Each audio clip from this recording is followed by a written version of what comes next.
Hey Logan, or sorry, do you go by Scam Paul now? Or maybe Low Fake instead of Low Gang, because he's also a wrestler now too. Now, CM Punk promised that Paul was going to go to sleep.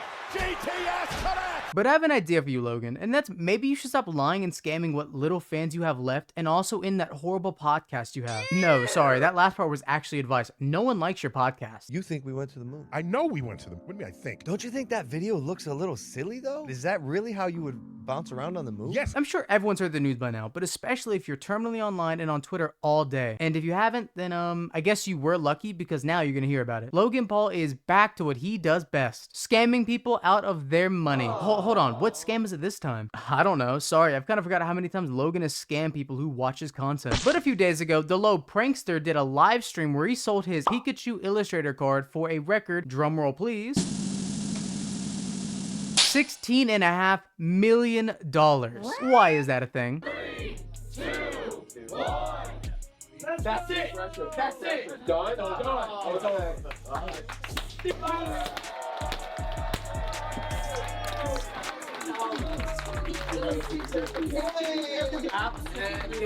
First of all, a Pokemon card that costs $16 million is a scam. No Pokemon card in existence should cost that much. I don't know who needed to hear that. Sure, the illustrator cards are really rare, but 16 million? Sorry, that's just not real. You can't convince me otherwise. He is somehow ruining the Pokemon card market, which is crazy to say because it's already in hell, and yet somehow Logan is finding new ways to do it every day. But secondly, that illustrator card apparently was partially shareholder owned, as in people pitched in money to help Logan buy that card and own a small sliver of the card, I guess. Oh, brother, this guy stinks! You know how shareholders own parts of like big companies, but instead of giving money to immoral billionaires, they're giving money to a YouTuber known for scamming his fans and one we should have really left behind in the 2010s. Yeah. Same with KSI, and I'm not sorry about that either. Okay, but saying it out loud sounds really stupid. Like you're a shareholder for a Pokemon card, like someone who owns stock in a big business would be. Doesn't that just sound really stupid to you? Okay, but either way, Logan sold this card without giving his shareholders any notice or input. A few of them went to Twitter and said that they had funded part of this card and they had not been consulted about Logan selling it, and I guess they weren't really happy that Logan sold a Pokemon card. I mean, obviously, they're probably not happy that Logan sold something that they put money into without consulting them, because that would be a crime, you know? But another question that follows that statement and that everyone just wants to know, is this illegal? And the answer is, I don't know. I'm not a lawyer.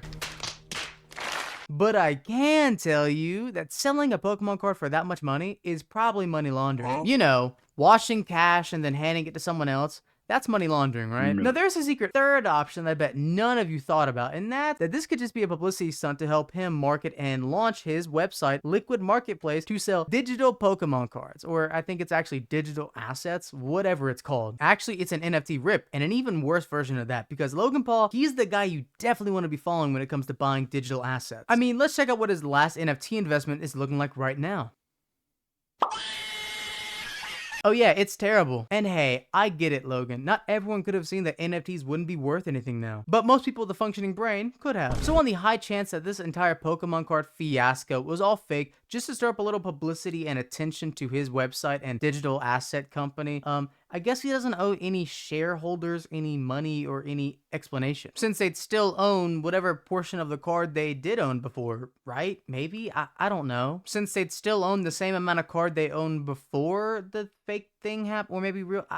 Maybe, I don't know, who knows? However, these shareholders' weird one-sided relationship with a known scammer really goes. But now he's advertising his website to buy fake digital assets that is actually the exact same relationship to the just real physical asset he sold for a record-setting sale. Hey, Editing Jake here. I want to make a little update because apparently some of the things I said weren't fully accurate in this part of the video, and let's get into that. Liquid Marketplace, the company I talked about, actually effectively shut down, I guess you can call it, right? It shut down in 2024 because of the Ontario Securities Commission said that Logan Paul is committing fraud, and effectively it's been a husk of whatever it did. So it hasn't really done much in the past 2 years, except for be sued. Now the problem with the card is, I guess maybe Logan Paul bought back some of the stocks or some of the shares, because he owned 51% of it, the majority ownership of the card. And so I guess that's not the issue. It's that some people also didn't get their money back or the opportunity to get their money back because Liquid Marketplace committed fraud, just like the Ontario Securities Commission said. They committed fraud and weren't going to pay the money back to the people. So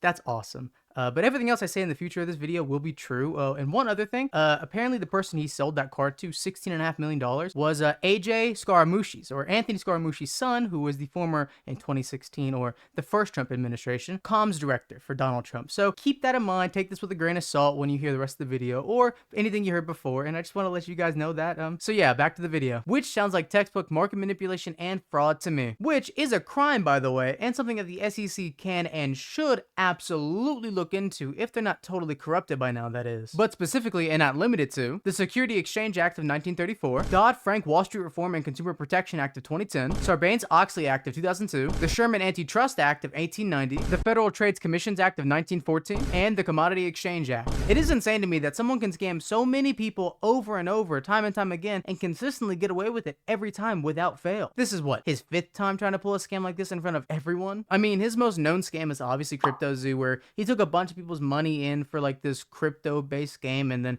obviously never delivered anything and said it was the developer's fault. And when he went in front of a judge, the judge said, well, Logan couldn't have known that the developer wasn't going to do anything, and all he has to do is repay money that he still hasn't fully repaid. But he tried to sue CoffeeZilla because CoffeeZilla made light of his allegations and made the internet know that Logan Paul is a total scammy scumbag. That was an opinion, by the way, because our justice system is stupid and Logan Paul is known to sue people. And then there was this dink dunk thing, a meme coin that he rug pulled back in 2021. 2021 wasn't a good year for Logan Paul fans, was it? But God, I feel so grimy saying that out loud. I mean, a meme coin in 2026? Oh my God. Actually, Logan Paul did quite a few NFT rug pulls around this time, so I'll put them up somewhere over here, I guess, or something. I don't know how I'll do it, but they'll be here, okay? And that inevitably leads us to Liquid Marketplace, the current situation we have now. And it's already in a bit of hot water in Toronto, I believe it was, but this could also lead to long-term lawsuits and other criminal investigations on Logan Paul. Not that he'll get punished for it, by the way, because apparently the justice system doesn't think that he deserves to get punished for committing fraud, scams, and lying to people all the time. And that's not allegedly, because we have proof of that. I feel like this video has veered away from a commentary video and more of a mini Legal Eagle video, but without the legal accuracies and also without the same audience. Again, sorry, I'm not a lawyer, sue me. Okay, don't actually do that. I am very poor. And besides, this video is all just a fun little joke between us. Right, guys? Yes.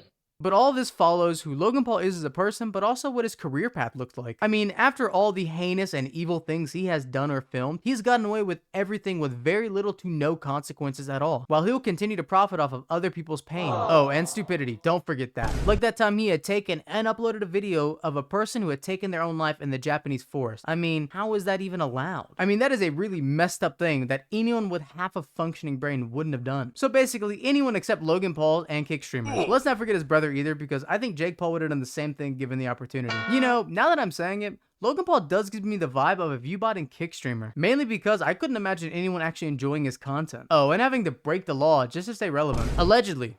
Of course. And this whole Pokemon card thing probably would have been the most talked about thing this week had it not been for Michael Jordan being a freak, the entire NBA selling out except Victor Wembanyama, and getting your burner account exposed again. And yes, Kevin Durant, I'm looking at you. And TB Reviews getting everything he has preached about enjoying getting pushed right back onto him. You know what? This week was kind of funny actually, and that was the best part about it. You either die a cheating porn addict, or you live long enough to see your fiance cheat on you with your own best friend, and the rest of your friends agree with them as well. Yeah, I just think that's hilarious, and we all know why too. And with that, I'm gonna call the video there. Obviously, there's a lot to talk about in the world right now, and I want to get to all of it if I can. And so next week, I'll be making a video about AI animes on TikTok. I hope you didn't expect anything else, right? If you made it this far into the video, thank you for subscribing, and also, thank you for clicking on this video over the at least 3 other videos you could have clicked on. Hope everyone has a good day, and I'll see you guys in the next one. Bye bye.